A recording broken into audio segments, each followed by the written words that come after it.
같이 볼 본문은요. 레위기 이미 자막에 나와 있지만요. 16장 23절에서 34절 말씀입니다. 이 본문은요. 지난주에 큐티 본문이었죠. 다 같이 큐티책 아니면은 성경책으로 함께 본문 보시면 되시겠습니다. 네, 오늘 본문은요. 앞선 16장 전반부에 이어서 계속 이어지는 본문인데요. 속죄일에 대한 규례가 나오고 있습니다.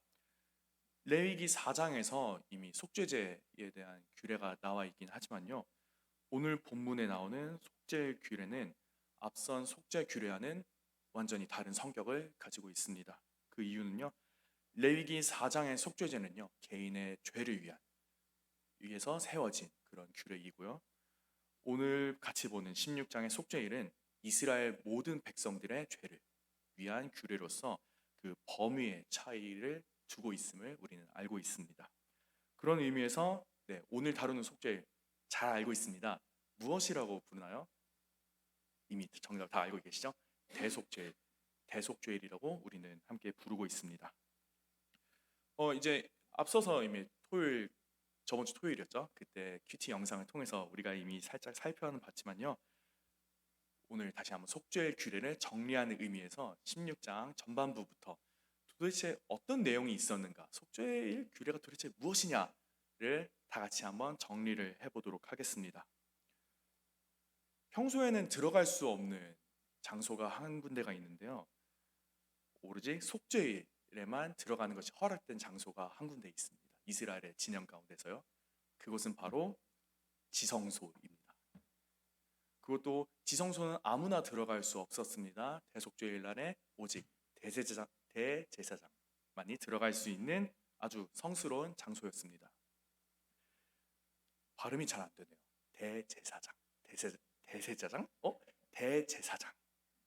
대제사장이 지성소에 들어가기 전에 그냥 들어가는 것이 아니라 챙겨야 할 몇 가지 중요한 준비 사항들이 있었습니다. 일단은 먼저 당연히 제물을 준비해야 했겠죠. 그 제물은 먼저 또 나오네요. 대제사장과 그의 가족들을 위한 속죄제가 필요했습니다. 그 속죄제로 수송아지 한 마리가 필요했고요. 그 다음에 번제물로 드릴 숫양 한 마리가 필요했습니다. 그 다음 준비물로는요. 이제 이스라엘의 모든 죄를 위한 속죄일이지 않습니까? 그러므로 백성들을 위한 속죄제가 필요했습니다. 수염소 특별히 2마리가 필요했고요. 그리고 번제로 드릴 숫양 이렇게 한 마리가 필요했었습니다. 그 다음으로는 대제사장이 또 필요했던 준비물이 있었습니다. 바로 거룩한 세마포 옷을 입어야 했는데요. 그냥 입어서는 안 되죠. 거룩한 옷인데요. 대제사장 먼저 몸을 깨끗이 씻은 다음에 세마포 옷을 입었어야 했습니다. 자, 그 다음에 바로 지성소로 들어가느냐? 그건 또 아니었죠. 그 전에 이제 거쳐야 될 몇 가지 단계가 있었는데요. 먼저 대제사장은 자신과 또 가족들을 위해서 이제 수송아지를 직접 잡는 작업이 먼저 필요했었습니다. 그렇게 수송아지를 먼저 잡은 다음에 향로를 챙겼습니다. 향로를 챙겨서 제단 위에 피운 불을 이제 그 향로에 가득히 채웠습니다. 그 다음에 곱게 가른 향기로운 향이 하나 필요했었는데요. 그 향을 2손 가득히 채워서 그제서야 지성소로 들어갈 수 있었습니다. 지성소로 들어간 다음에 그 불이 있지 않습니까? 그 불을 이제 하나님께 분향을 하게 되는데 그때 중요한 사항이 하나 있었습니다. 그 분향할 때 이제 불을 피우면 연기가 당연히 나오잖아요. 그 연기가 이제 지성소 안에 특별히 증거궤 위에 있는 속죄소를 모두 가려야만 했습니다. 모두 가려야만이 대제사장이 죽지 않고 살 수가 있었습니다. 근데 이제 그 다음으로는 아까 전에 이제 수송아지 한 마리 잡았잖아요. 그 수송아지의 잡은 그 수송아지의 피를 챙깁니다. 챙겨서 다시 한번 지성소로 들어가게 돼요. 그래서 이제 그곳에서 피를 뿌리게 되는데요. 그 피를 뿌리는데도 단계가 있었습니다. 첫 번째로 이 손가락으로 피를 찍어서 이제 지성소의 동쪽에다 한번 뿌립니다. 한번 뿌린 다음에 한 번 더 뿌려야 되는데요. 마찬가지로 한 번 더 손가락으로 찍습니다. 찍은 다음에 지성소의 앞에다가 총 7번, 하나, 둘, 셋, 넷, 일곱 번을 이제 뿌리게 됩니다. 그 다음에 이제 다시 밖으로 나와서요. 이번에는 백성들을 위한 속죄제를 준비를 했어야 되는데 아까 전에 수렴소 두 마리가 있지 않았습니까? 그 두 마리 중에 한 마리를 이제 다시 한번 잡게 됩니다. 그렇게 잡힌 수렴소의 피를 또 한번 가지고 들어가죠. 이제 어디로 들어갑니까? 당연히 지성소로 들어가서 아까 전에 수송아지 피를 뿌렸던 것처럼 똑같이 이제 동쪽에도 한번 뿌려주고 또 이제 지성소 앞에다 또 7번 뿌려주고 이 단계를 다시 한번 반복하게 되는 거죠. 근데 이제 여기까지의 과정 중에서 이스라엘 백성들은 그냥 있느냐? 아닙니다. 그들이 지켜야 될 이제 규칙이 하나가 있었는데요. 그것은 바로 대제사장이 이제 속죄하러 지성소로 들어간 후에 다시 지성소에서 나올 동안은 그 누구도 회막에 들어가서는 안 되었습니다. 그래서 얌전히 이제 진영에서 이제 기다리고 있었어야 했겠죠. 그 다음에 전부 다 피를 뿌린 이후에 대제사장이 지성소에서 다시 한번 나옵니다.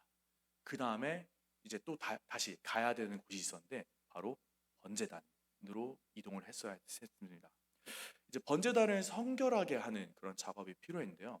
이때 필요한 준비물은 아까 전에 잡았던 수송아지와 그다음에 수렴소 이 두 마리의 피를 이제 챙기게 됩니다.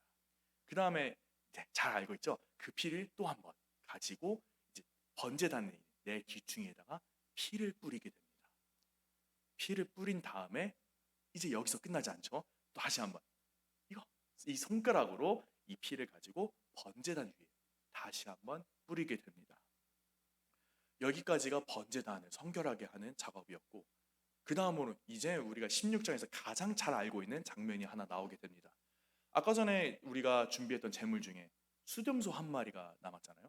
이제 그 수렴소 한 마리를 이제 데리고 옵니다. 그리고 이제 그 수렴소에게 대제사장이 직접 안수를 하게 되는데 특별히 두 손으로다가 그 염소의 머리에 안수를 합니다.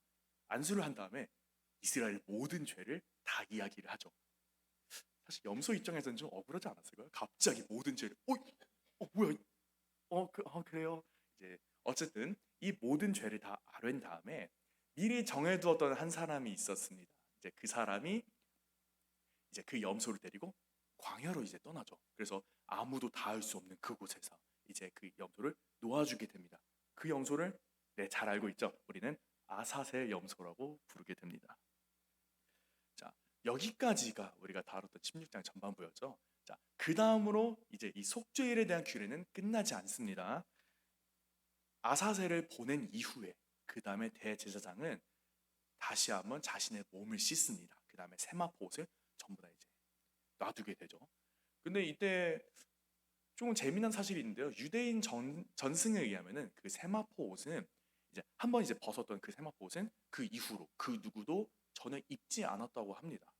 그래서 속죄일이 될 때마다 새로 이제 세마포 옷을 지어서 그때마다 입었다고 해요. 전승에 의했습니다.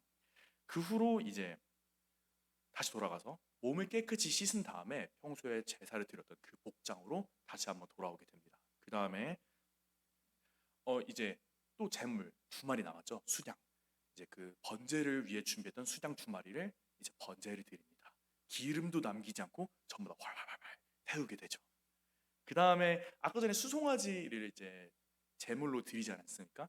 이제 그 수송아지에 또 수렴소에 남아있던 가죽, 고기 그리고 좀 똥을 이것들을 가지고 이제 이스라엘 진영 밖으로 갖다 놔서 그를 활활활 다시 불태우는 과정. 여기까지가 이제 우리가 아는 속죄일에 대한 규례였었습니다. 그런데 사실은 이제 대속죄일 동안 이제 우리가 지켜야 될 한 가지 사항이 더 있었습니다. 한번 같이 자막을 함께 보실까요? 레위기 23장 28절입니다. 제가 읽도록 하겠습니다.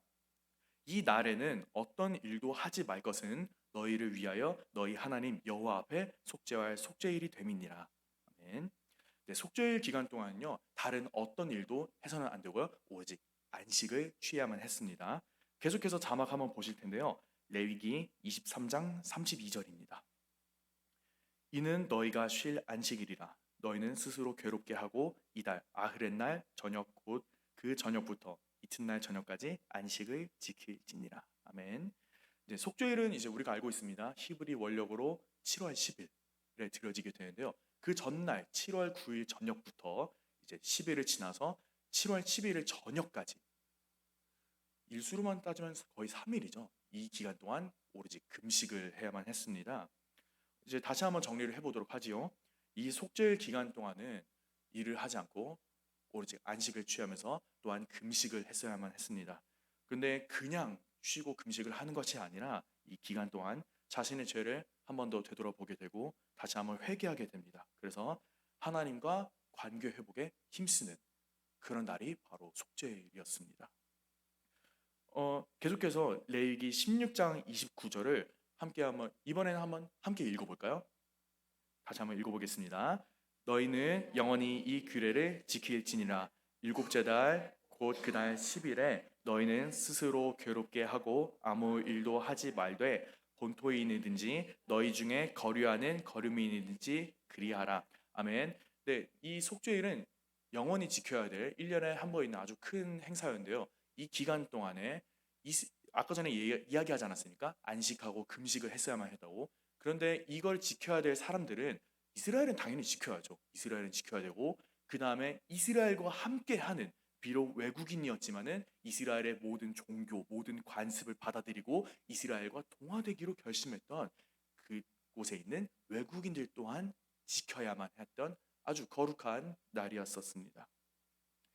이제 여기까지가 진짜 속죄일에 대한 모든 규례였었는데 그런데 이 규례에서 우리는 주목해야 할 부분이 하나가 있습니다.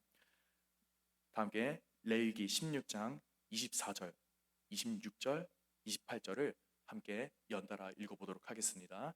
한번 읽어볼까요? 거룩한 곳에서 물로 그의 몸을 씻고 자기 옷을 입고 나와서 자기의 번제와 백성의 번제를 드려 자기와 백성을 위하여 속죄하고 26절입니다. 염소를 아사셀에게 보낸 자는 그의 옷을 빨고 물로 그의 몸을 씻은 후에 진영에 들어갈 것이며 마지막 28절입니다. 불사른 자는 그의 옷을 빨고 물로 그의 몸을 씻은 후에 진영에 들어갈지니라. 아멘. 방금 전에 저희가 읽었던 이 세 절에서 총 세 명이 나오지 않습니까? 대제사장, 그 다음에 아사셀을 보낸 자, 그 다음에 남은 가죽과 고기와 똥을 불태운 자 이렇게 세 명에 대한 설명이 나오는데 이 세 명에 대한 공통점이 하나가 있습니다. 그것은 바로 자신의 몸을 깨끗하게 씻는 것이었죠. 이제 이들이 몸을 깨끗이 씻어야만 했던 그 이유 우리는 잘 알고 있습니다. 그 이유는 이제 피를 만졌던 대제사장, 그 다음에 모든 죄를 짊어지고 아사셀을 데려갔던 사람, 그 다음에 제사를 지내고 남은 그 시체를 만졌던 불태운 자 공통점이 있죠. 바로 부정한 것을 만짐으로 본인이 부정해졌습니다. 그래서 이 부정함을 씻어내고자 바로 그때부터 자신의 옷도 빨고 그 다음에 자신의 몸을 깨끗이 씻어야만 했습니다. 하나님의 백성으로서 부정을 당하지 않은 사람들만이 하나님께서 거하시는 곳에 함께 할 수 있었습니다. 만약 자신이 부정해진다면 정해진 규례대로 그 규례대로 행하면서 부정해진 자신을 정결하게 만들었어야만 했죠. 네, 이제 여기서 우리는 예배의 원리를 하나 발견할 수가 있습니다. 하나님을 경배하는 자리, 하나님의 임재함을 느끼는 자리, 하나님을 경험하러 나아가는 자리가 바로 예배죠. 이 예배 자리로 나아갈 때 우리는 오늘 나타난 이스라엘의 모습처럼 우리도 정결함으로 나아가야 할 것입니다. 오직 하나님을 위하여 예배할 때에 어떤 부정의 모습 또 어떤 그 부정의 마음으로 인하여서 하나님의 영광을 가려서는 안 되겠습니다. 사실 우리가 실제로 예배 자리로 나아갈 때 우리를 부정하게 만드는 그런 요소들이 우리의 예배를 자꾸만 방해할 때가 있죠. 각자 예배 때 찬양팀, 방송팀, 헌금위원, 특송, 대표기도, 안내팀 그 외에 또 여러 가지 역할들이 있지 않습니까? 각자 맡은 역할들로 인해서 마음이 분주해질 때가 있습니다. 그 분주한 마음으로 인해서 우리가 예배에 집중하지 못할 때가 있지요. 또한 예배 전에 또 각자가 살아가는 그 삶 속에서 어떠한 일로 인하여서 이제 마음이 상할 때가 있습니다. 그래서 그 상해진 마음으로 인하여서 그 마음이 어려워진 채로 예배 자리에 나갈 때 또한 존재하죠. 그뿐만이 아닙니다. 의외로 사소한 요소로 인하여서 우리가 예배드리는데 방해가 될 때가 있는데요. 피곤함, 혹은 더위, 혹은 추위, 아니면 이 마이크 소리의 불편함, 아니면 주위의 소음들로 인하여서 우리가 예배 드리는데 방해를 받을 때가 많습니다. 이런 요소들은 우리가 반드시 예배를 잘 드리고 싶은데 오직 하나님만이 영광을 받으셔야 되니까 잘 드리고 싶은데 그렇게 하지 못하도록 방해할 때가 있죠. 이제 우리가 해야 될 일이 있습니다. 예배를 드림에 있어서 그 여러 방해로 인하여서 예배 드리기가 어려워졌을 때 그 부정함들을 깨끗이 씻어내야만 합니다. 이스라엘이 물로 자신의 그 부정함을 씻어냈던 것처럼 우리 또한 때때로 예배하지 못하게 다가오는 여러 생각과 마음들 그 이상을 초월하는 성령의 강력한 은혜를 통하여서 우리는 정결해짐을 경험해야만 합니다. 아까 전에 이제 말했던 그 방해 요소들에 대한 그 현실적인 대책을 아예 무시하자는 것은 아닙니다. 오해 안 하시길 바래요. 우리가 예배 자리로 나아갈 때에 우리를 정결케 하고 예배의 큰 기쁨과 은혜를 경험케 하실 그 성령의 능력을 사모하며 나아가자라는 뜻입니다. 매주 예배 드려지는 예배가 이러한 성령의 은혜가 넘쳐나기를 간절히 소망합니다. 계속해서 우리는 속죄일의 규례를 통해서 또 하나의 예배의 원리를 발견할 수가 있습니다. 서두에 이야기했듯이 하나님께서 거하시는 곳, 지성소는 함부로 들어갈 수 있는 곳이 아니었습니다. 속죄일이 되어서 지성소로 들어갈 때에도 철저히 준비된 예물을 준비해야 했었고 그 지성소에 들어가는 대제사장 또한 자신을 철저하게 준비를 했어야만 했습니다. 거룩하신 하나님께 나아가기 위해서 최선의 모습, 최선의 준비를 다했다는 것이죠. 우리가 가져야 할 예배자의 자세가 바로 이런 것입니다. 우리는 하나님께 예배 드리기 위한 준비부터 하나님께 예배 드리는 그 순간까지 최선의 자세로서 임해야만 하죠. 이것은 모든 순간에 우리가 완벽, 오로지 완벽을 이야기하는 것은 절대 아닙니다. 자신이 할 수 있는, 자신이 드릴 수 있는 최대한으로 열심으로 예배에 임해야 한다는 그런 뜻이지요. 우리 안에 하나님을 향한 그 열망이 있어야만 합니다. 오직 하나님만이 예배의 주인이 되도록 우리의 생각과 마음을 집중해야 한다는 것입니다. 왜냐고요? 오직 하나님만이 우리의 창조자, 구원자, 절대자로서 예배 받기에 합당하신 그런 분이시기 때문입니다. 네, 말씀을 정리하고자 하는데요. 이스라엘에게 속죄일은 이스라엘의 모든 죄가 고백되어지고 하나님의 죄 사하심을 경험하는 그런 특별한 절기였었습니다. 그렇지만은 이 속죄일은 한 가지 한계가 존재했는데요. 함께 자막을 보시겠습니다. 레위기 16장 34절입니다. 이는 너희가 영원히 지킬 규례라. 이스라엘 자손의 모든 죄를 위하여 1년에 한 번 속죄할 것이니라. 아론이 여호와께서 모세에게 명령하신 대로 행하니라. 아멘. 속죄일은 한 번 지내고 끝나는 것이 아니었습니다. 속죄일은 1년에 한 번 정기적으로 진행이 되었어야만 했습니다. 이것은 곧 무엇을 의미했냐면요. 그 당시에 드려지는 그 속죄의 불완전함을 나타내는 한 가지 요소라고 볼 수 있겠습니다. 이 불완전했던 속죄일은요. 후에 다시 한번 완전해진 그런 속죄로서 변하게 되는데 그것은 바로 예수님의 십자가 대속 사건이었었습니다. 이 속죄일이 바로 예수님의 십자가를 나타내는 그런 하나의 모형이 된 셈이었죠. 이 예수님을 통하여서 이 도저히 사해지지 못할 것만 같은 사망으로 인도해야 할 것 같은 그 모든 죄들이 용서함을 받게 되었습니다. 그리고 이제 우리와 하나님을 가로막는 그 휘장이 갈라짐을 통해서 우리 또한 누구나 자유롭게 하나님께로 온전히 나아갈 수 있게 되었었습니다. 자유롭게 예배할 수 있는 지금 성령의 충만의 은혜 속에서 예수님의 십자가 사랑을 기억하면서 하나님을 온전히 예배할 수 있어야 할 것입니다. 그리고 아까 우리가 읽었던 말씀이 있지 않았습니까? 영원히 지켜야 할 규례. 우리 또한 이 예배를 한 번 지내고 끝나는 것이 아닙니다. 영원히 주님이 다시 오실 그 순간까지 그리고 우리가 주님과 함께 천국에 올라가서 오직 하나님을 예배하는 그 영원의 순간까지 우리는 영원히 하나님의 사람으로서 하나님의 자녀로서 예수님의 제자로서 계속해서 예배 자리를 사모하며 그 예배 자리를 지켜나가야 할 것입니다. 그 예배의 소중함, 그 예배의 중요성을 기억하면서 우리가 한 사람의 예배자가 되기를 주님의 이름으로 간절히 축복하고 또 저 또한 간절히 소망합니다.